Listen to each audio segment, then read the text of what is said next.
think there's, I was mentioning to Ed, maybe some parallels here. You know, we all have security, but sometimes we just don't use it. So we ran out, and we all kind of have umbrellas and things like that, but we thought, well, it's not raining now, right? So you know, you can draw the parallels. You know, I'm sure there's not much else to be said about that. But, you think that, not raining now, right? Wasn't raining when Noah built the ark, they say, right? Plan. All right. So next up is Stephen Chasko. He's with Landis & Gear, and he's a security expert in that field. We see him present in a lot of OpenSG, SG security meetings and the NIST effort, and find him all over the place, helping us with secure our AMI systems. So I will ask him to come up and speak next. Stephen? And this is your first slide. That's a slide. Thank you. It's not my first one. All right. I'm going to move around. So there's my first slide. So I've been on a road trip with kids, and I got a stopwatch. So we stop, and I go, there we go. So I'm tracking time. Everybody had jokes and was cute and funny. I don't have jokes, I told Ed I've got squirrel jokes, but they're inappropriate for mixed companies. So that's, so I'm going to talk a little bit about firmware, secure firmware, which is fun because given the crowd in here, I think this can be a conversation more than me giving a lecture. And talk a little bit about pen testing and selecting a pen tester. So I really appreciate the opportunity to speak to you. Thanks, Bobby, for the introduction. Thanks, Mike, for setting this up. This is an interesting venue. So I'm here with Ed, and Ito's out right now, but I'm sure Ito will join us. And really my competitors talking about what we do to develop things securely. This is kind of an interesting venue for that. And Ed and I have talked at length about this. Why do we do this? It's because security of the grid is all of ours problem. It's not Landis & Gear's problem if there's AMI problems with security. And so I think you're seeing this really a coming together over the last years of everybody trying to share techniques, technology, mechanisms, processes, policies, partnering with our customers, talking to the utility commissions, really having an open dialogue about security, and I think this industry is should get some accolades for that. So my background is payment systems, smart cards, and RFID tags. So I worked on banking systems, I worked on PIN pads, retail systems, back-end processing systems, and then the code that runs on smart cards for payment, and also for the code that's running on the RFID passports. So embedded's sort of my wheelhouse. I'm a double E. And when you look at this picture, you go, okay, firmware. Let's talk about firmware development. Well, what is firmware in this picture? It's everywhere. It's all over the place on this picture. And it's difficult to even talk about. To say firmware is really an exaggeration. The code that's running in the meters, typically you'll have a handful of processors in that meter, each running different code, some of it assembly, machine code, some of it C, some of it C++, some of it running on some embedded processor and maybe a DSP on that machine. And this is usually typically what we think of with firmware.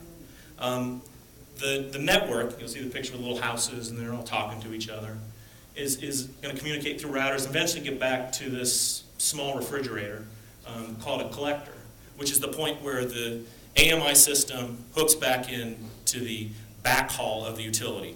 There's a lot of different ways that's done. The picture earlier was a good one, which showed maybe it was telecom, but there's a variety of ways it's done. Maybe it's a private network. That box as well is another embedded device. A lot of times there will be an embedded OS, and I'm speaking a little generally. I'm happy to go into Landis & Gear specifics, but I think the generalities are more helpful. So that box has firmware running in it, whether it's in the radios themselves that are in the device, or if it's PLC, the parts of the mechanism that are communicating through PLC. And typically, again, there's an embedded OS running on that device, communicating over the backhaul back to the corporate infrastructure for the utility. And then even in the command and control, the head-end systems is what you usually see that called.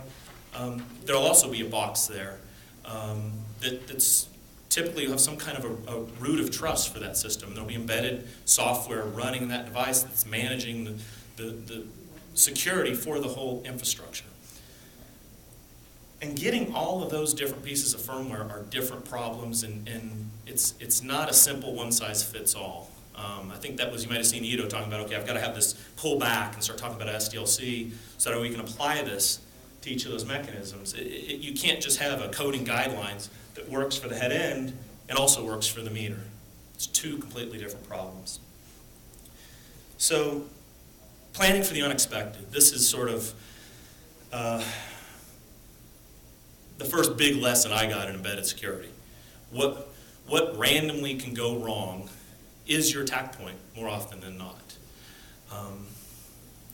I worked on a smart card system that was really nice. The team that developed this put together a common criteria, EAL 4+ chip, meaning it had a lot of EAL 5 characteristics, which is a pretty high bar for security in terms of they had somebody come in and audit the chip and say, this is good security, it's a great product.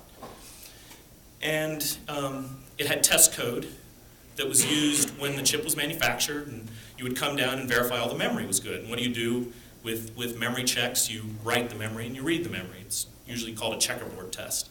So you just write patterns, ones and zeros.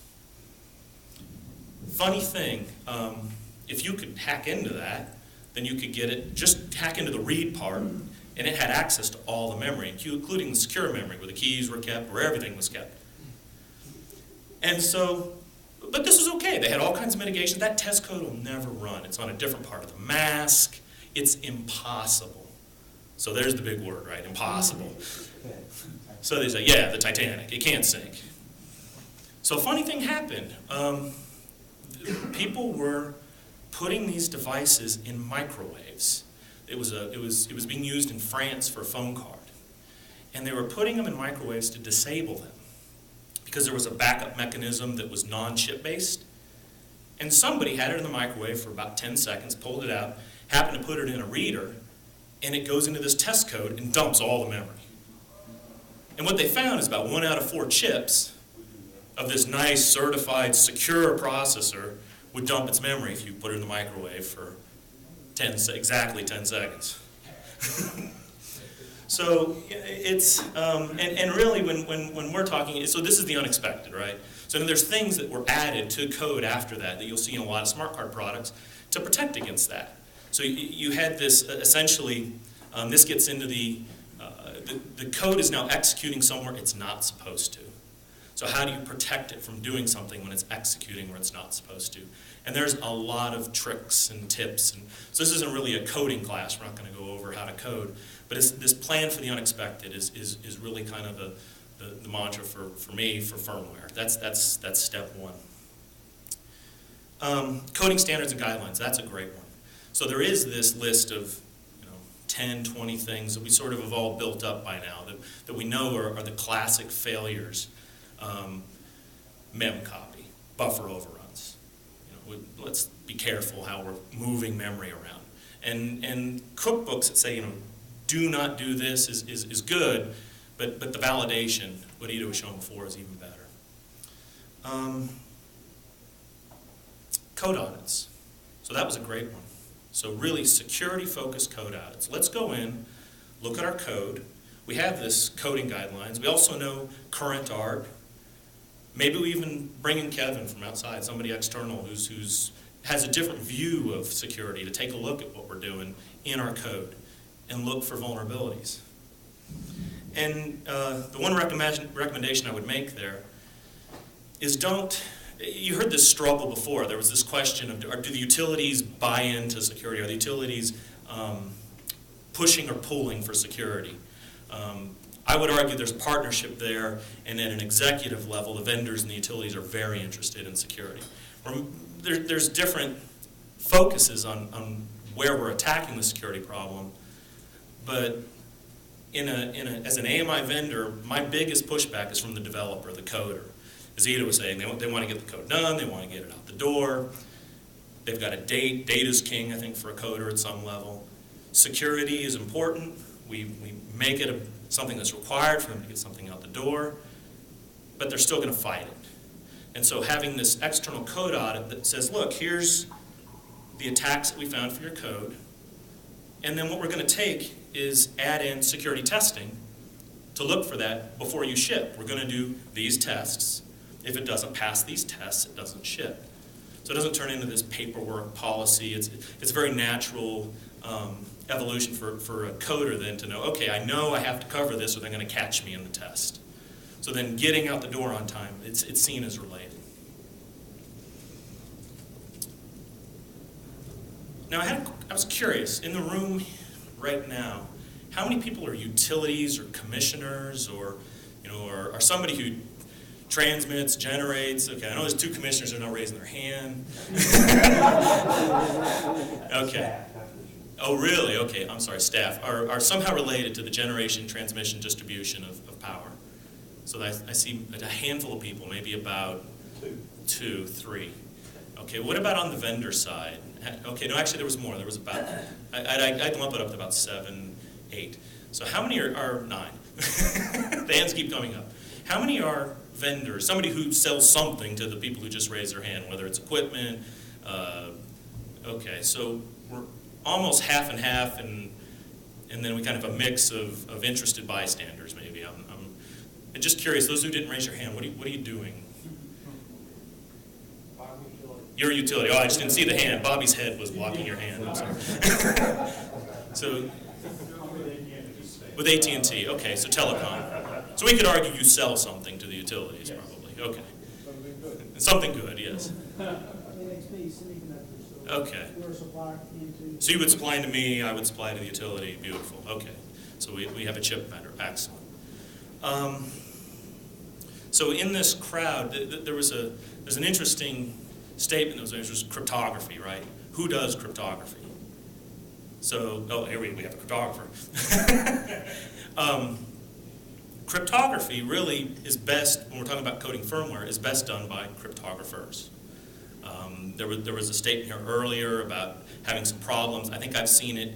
I think every 3 to 4 years, every system I've ever worked on, I bump into some homegrown, really elegant, sounds great random number generator. Wow, this is great. They've invented something novel, and maybe it even passes the statistical tests. But you find a way to introduce bias into it.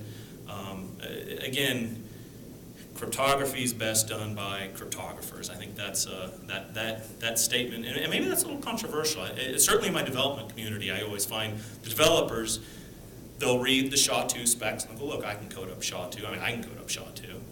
They'll read the AES specs, yes, I can do that. And they'll then code up a very nice algorithm that's riddled with timing flaws or attacks that they're really not aware of. From my experience, really a team of cryptographers required to do cryptographic software right. Go ahead, Bobby. I got a question. How do you guys handle, I guess the crypto is one thing and the algorithms around that, but there's a bunch of choices that you can make in what crypto, what modes, how it's configured. Is it block? Is it stream? Is it, things like that? So those kind of decisions need to be made. How do you guys approach those kind of things, and how, if you do, educate your customers as to how to implement or configure the systems properly? So when we're talking embedded, so we're talking the meter, talking back to the command center, we treat security not at a networking level. It's not at a hop-by-hop level. It's at an application level.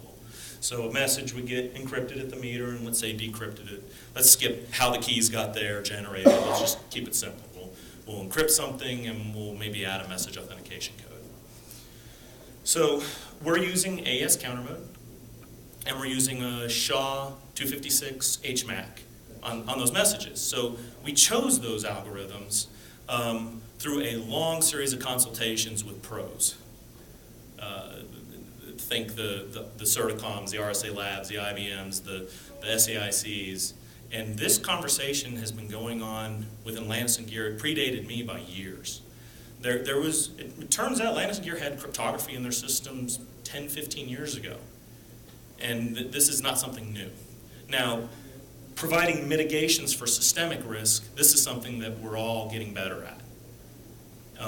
Providing mitigations for singularly attacking an endpoint, that's something that's still, I would say, on the horizon for most of, at least for us and our competitors. But again, so we made that cryptographic choice. We vetted it with externals. Really, our main guiding principle in cryptography is open, non-proprietary, where possible, NIST approved. Now, we all have this embedded constraint, the clogging the networks with RSA 2048-bit signatures is typically a stopper. So big, long data mixed in is something that we try to avoid. So elliptical curve makes a lot of sense when you're doing key exchange. And not having a lot of messages on the key exchange is also something that we go for. So when we get in front of our customers and we start talking about NSA Suite B and NIST approved, that's a strong message. So I would say it's something that the customers expect, is what I'm seeing. Go ahead, Mike. So, it's for the camera, by the way. You have a question? It sounds to me like you have some well-educated customers, because I've spoken to one AMI vendor that sort of like did their own thing in terms of cryptography. And they said, basically, their customers, they just don't care. Whatever the AMI vendor tells them, okay, that sounds good. I've heard of 256-bit encryption. That's great, check. I mean, are you, going about an extra level of educating your potential customers, and so they can make wiser choices? Because the truth is, most utilities, they don't know the difference, really. Yeah, so let me speak to our customers, and then maybe utilities in the room can answer.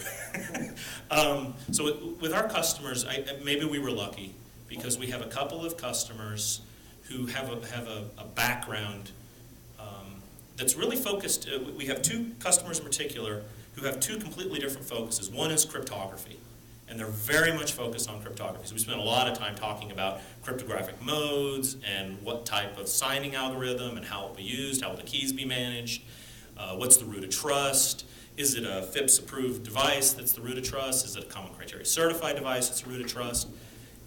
And what's interesting is we have another, I would say, set of customers who's focused on an equally important, arguably even more important problem, which is the people and process problem. And so I would say partly it's luck in terms of our customers and the types of customers that are working with us. We do see a lot of different customers, and certainly with the smaller utilities, they don't have the team that can think about this at the, is it the right AES mode, or is SHA-256 enough, is AES 128 enough? But the larger IOUs, I'm definitely seeing a mature conversation about risk and about what types of security mitigations we're putting in the system. I mean, how many utilities do you think are aware that in January there's a whole bunch of algorithms, under NIST 131A that have been either deprecated or end of life? That's pretty recent. How they don't really keep up with a lot of this stuff. It's really dynamic, and how many utilities are really actually keeping up with the dynamic environment? So the question is, in January there was some deprecation of some algorithms by NIST, and how much do the utilities track this? And again, it's the size of the team.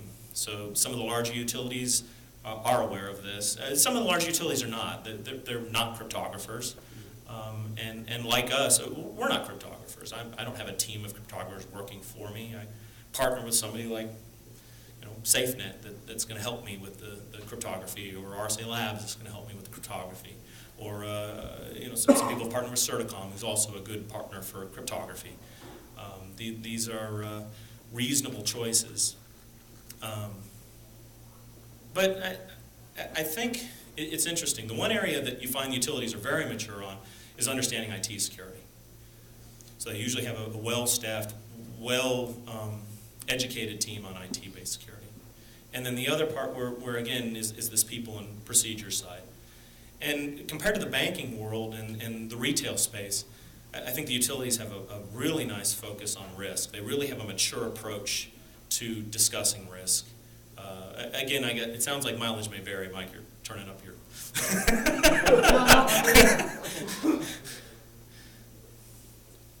I mean, you know how I feel about you and, you know, some of the other AMI vendors that are involved in the NIST groups, which I know you're doing your best to really, you keep up with things and you keep educated, but again, there's a lot of AMI vendors. There's a lot of them that are involved in the process, and there's a lot more companies that are coming into the fold, and how is a utility really to know and understand, is this company the right choice for me to go with? I mean, are they going to, you know, give me the straight poop, and do they actually, are they up to date?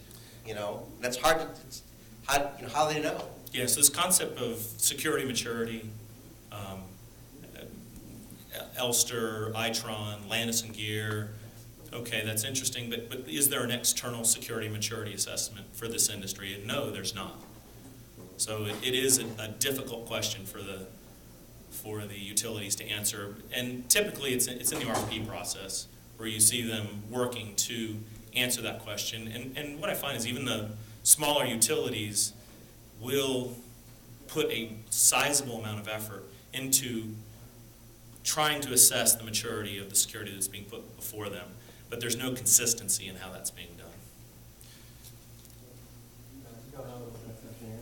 Go ahead. Yeah, one of the things that I've noticed with utilities is they're so siloed, especially the larger utilities, and the people that are in charge of those projects really don't have the security background to make proper decisions.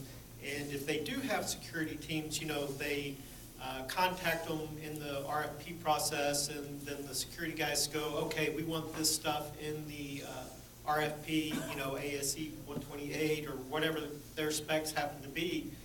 But when it comes down to who's actually evaluating that and defining what product they're going to go forward with, oftentimes those people, you know, it's a check mark. You know, encryption, check, it's there. Without enough background and knowledge to know that where is just as important as how. So that's part of it is, you know, they don't know, other than what their security people have told them, is how to evaluate these. Yeah, and I'll add one thing to that, Kevin, which is, it was about a year ago, I went and polled my customers, did some small groups with them, and asked them, during the RFP process, now that you've bought our system, now that you've deployed our system, during the RFP process, what security questions do you wish you had asked? And then also, what advice would you give to a utility that's just getting into this space? And really, the number one advice you saw over and over again was, one, get help. You know, talk to an Internex, talk to an IBM, talk to an SAIC, talk to some people who do this for a living, talk to a Lockheed Martin. The second one was to view your vendor as a partner. That was probably the two most common pieces of advice for utilities that are just getting into the space, and I would say those were both very useful pieces of